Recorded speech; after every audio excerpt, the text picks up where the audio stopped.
Nigerian Stock Exchange, one of those lackluster mortgage bank, if you want to call them. Well, that's the definition of those savings and loans banks or companies many years ago. A result is savings and loans is hanging in there, providing some mortgage financing. Now, the financing bank also needs financing. So, Milost, according to media reports, is bringing $250 million in there to help result savings and loans, perhaps help you sort out some of your mortgages.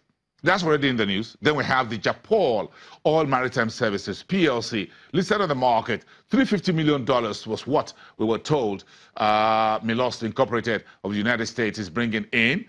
We spoke to the managing director of Japol Oil Maritime Services when those folks were in the country, and he confirmed that they were having meetings in Nigeria and that this $350 million will most likely go through pending regulatory approvals. So you have close to about $600 million on the table there for two listed companies on the stock exchange. Now we come to the third one, which is a rumor. We call it market hearsay. That's the terminology we use in the market place when we want to talk about what is not yet official. We call it market hearsay.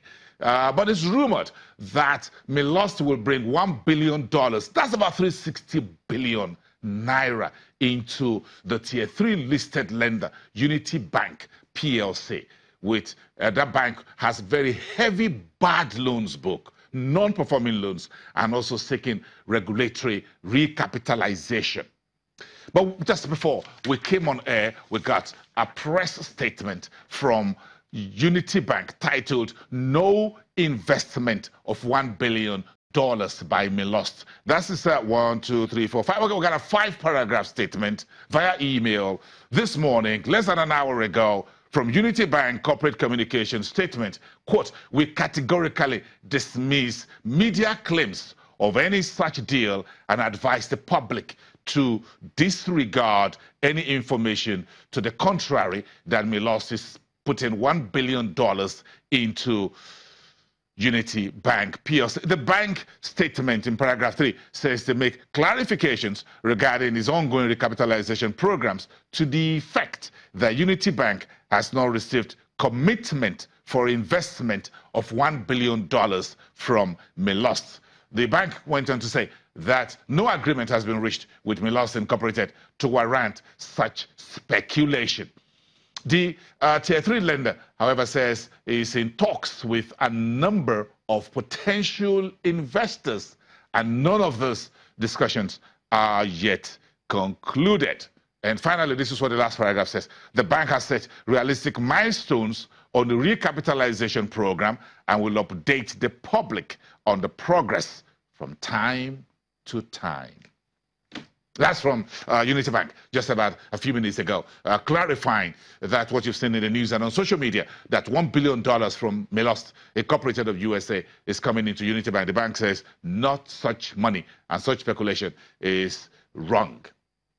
But the PEs are still doing business in Nigeria. Remember Abraj? Yes, it's based in Dubai, one of the biggest deep pocket private equity firm in the world, invested and exited the Kano-based unlisted foam maker called Mocha Foam Limited. That was one investment that Abraj did, and that was just about 2 years ago. And after that, they exited and made that announcement. Then in 2016, there was the news that 8 Miles, that's the name of another PE company, which is focused on Sub-Saharan Africa, picked a minority stake in the biscuit maker, unlisted biscuit maker in Nigeria, Belogzi Limited. In case you found those biscuits, you've eaten Belogzi biscuit. $80 million investment in that company came from another PE company or private equity called 8 Miles.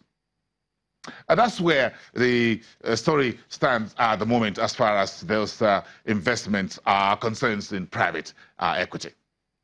Let's move on. Check through the stock market. Okay, I'm interested in the stock market.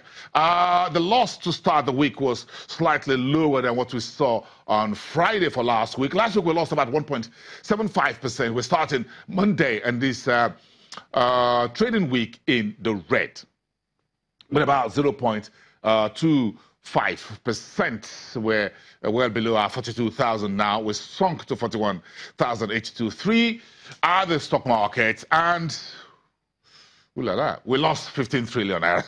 So we're down on our knees at 14.96 trillion.